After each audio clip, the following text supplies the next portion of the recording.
This gonna be a fight. Tyson, and you know it. You hit me, I'm gonna kill you. I'm gonna kill you. Welcome back to the Big Fight Recap here on BLTV Classic. He pulled his glasses off. Did you see his eye? His eye was just hanging out his head. On today's video, we revisit the infamous two-fight saga between Mike Tyson and Mitch Blood Green. A genuine beef that 10 rounds of boxing couldn't squash, as the two would face off one more time on the street, this time in a much shorter affair with a decisive victor. Let's get right to it.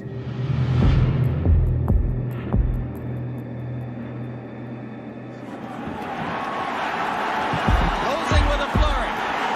The bell is going to sound.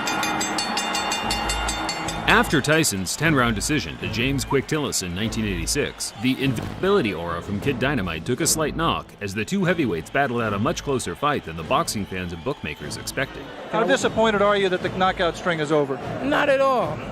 If anything, I feel relieved, and I'm confident if I wanted to, I could have knocked them out. It was Tyson's first time going the distance, as he had finished his previous 19 opponents all inside the opening 2 or 3 rounds. That gave some of the other heavyweight contenders an incentive to catch this teenage dynamo early, halt the hype train, and earn the highest possible payday outside of a championship fight. Tyson say, gonna give me a fight, I want Mike Tyson. Point blank. Michelle Tyson, he's a and I'm gonna knock him out. Mitch Blood Green was one of the first fighters to utilize the new age of digital camcorders to get his message out there to boxing fans. Now I'm gonna show you something. Feast your eyes on a real heavyweight. There was no social media in those days, but local news stations and televised sports networks such as HBO would air the clips during a broadcast to gauge the fans' reaction. Power. I ain't no joke. My name is Blood Green. Now you heard my fight. Watch my smoke. It's probably due to audio compression over time, but I can honestly say I have difficulty understanding what Mitch Green is saying. Two clear things were the muscle flexing and homophobic slurs, and bizarrely enough, as far as my research suggests, this was enough to land him a shot at the hottest prospect in world boxing.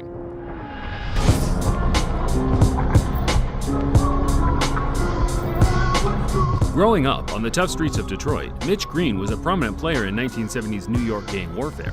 By the age of 17, he had witnessed his father lose his life in a bizarre Western-style quick-draw shootout, not long before being shot twice himself, fortunately escaping with non-fatal injuries.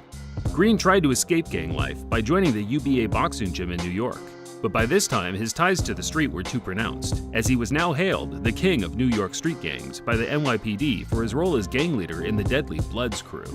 Things slowly started to change for Mitch as his reputation as a gang leader was exceeded by that of a talented amateur boxer, the muscular 6'5" big man that was racking up copious tournament success, including several New York Golden Gloves. From the Bronx, New York, undefeated in 5 professional bouts with 1 draw. Green took to the professional ring in 1980 and quickly started racking up wins over journeyman and fringe contenders such as Jumbo Cummings. Champion in waiting Trevor Berbick became the first man to beat Green in 1985, where Mitch made a good account of himself, only losing by majority decision. Both Tyson and Green were on the fringe of a world title shot, so regardless of the antics, the two were on a likely collision course. The trash talk from Green just helped build more interest in the fight, which in turn certainly struck a chord with Tyson, who openly admitted to hating that ugly mother effer. And Mike Tyson, traditionally, no robe, no socks. He says it makes him feel like a warrior, makes him feel like a gladiator. Tyson met Green for the first time in May 1986 at Madison Square Garden. It was Tyson's first match at a prestigious boxing venue and also the first to be covered by a large television network.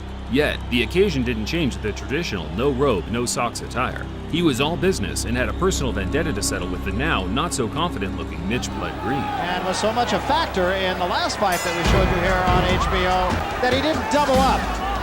He just was a little bit lazy, especially in the later rounds. So we'll see what he does about that against Mitch Green. Always aggressive, right in front of his man. Now we see some head movement. Quicker shot.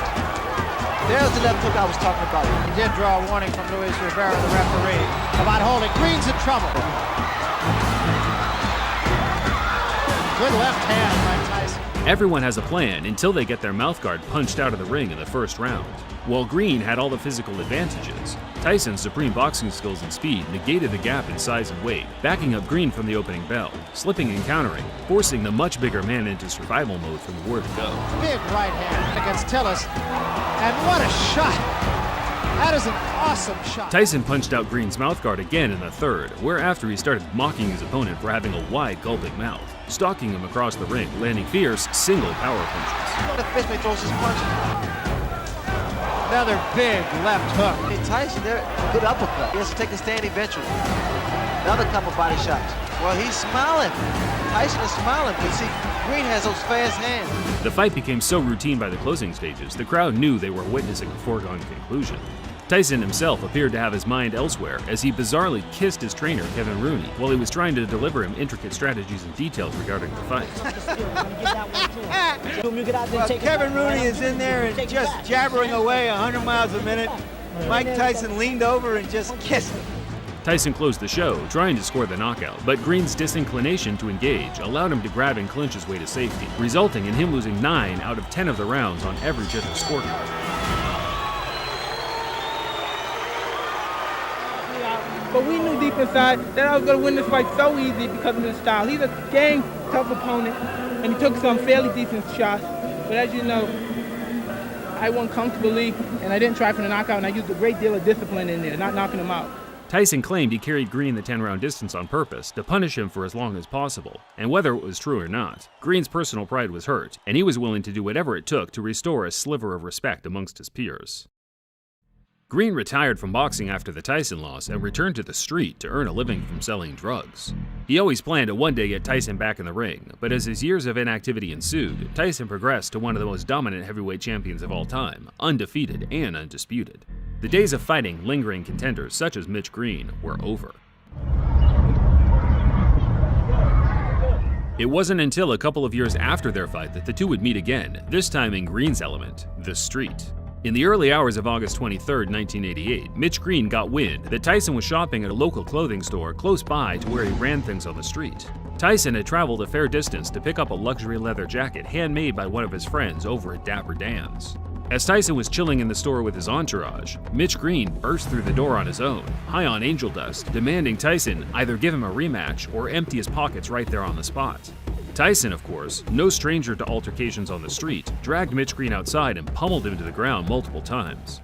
Spectators said that the fight was short, violent, and very one-sided. In fact, it was no longer than 15 to 20 seconds, but that's more than long enough for the heavyweight champion to inflict severe damage. There is no footage of the fight, regardless of the clickbait you see on YouTube, but there were many accounts of what happened that all aligned, all except Green's account, where he claimed Tyson sucker punched him and ran. Who threw the first punch here? He did. He sucker punched me because he's with his friends, you know, and when he hit me, and I said I couldn't get a chance really get to him like I wanted because everybody was like pulling me, you know, holding me, like so he could get away from me, so he could get away, and he ran from me. Green was certain the Tyson scuffle, which became mainstream news around the world, would add enough public intrigue to get his rival back in the ring. But Mitch had already burnt his bridges among the promoters in the sport, with his violent threats to Don King in the past already shadow banning him from ever earning any serious money in the ring again. After Green's failed attempts to get the rematch with Tyson, he filed a civil lawsuit for $20 million due to the injuries he suffered during their fight. The former gang leader came away with one small W to coincide with a long list of L's, winning the case and being awarded $45,000, close to what his purse was during their professional fight in 1986. Yeah, I remember seeing Mitch Green's eye after that, and it was like, he broke his socket. Broke the eye socket, yeah. He broke his eye socket. Yeah. The eye socket. You gotta hit really hard to do some like that, right? Green returned to the ring 7 years later, but at that point he was a shell of his former self and was beaten by journeymen with losing records until he hung him up for good in 2005. As of 2022, Green is still a large-as-life character, but now employs his energy into his love of Christianity. He still has a gripe with Tyson, but I think it's fair to say the two have now moved on, and whenever the topic is brought up today, they both make light of their infamous 30-year feud. And that didn't work. The boy scared to death. That's we had the street fight. The boy scared to death. Oh, wait a minute. Didn't y'all have a street fight, Mitch? For the ring, for the street. Thinking the man would do something about it, he wouldn't do nothing. Oh, man, he freaked me out. Did you know that actually Tyson and Sal are good friends and he comes to the show? He knew, look there. Yeah, Blood Tyson. You see that? He got a too.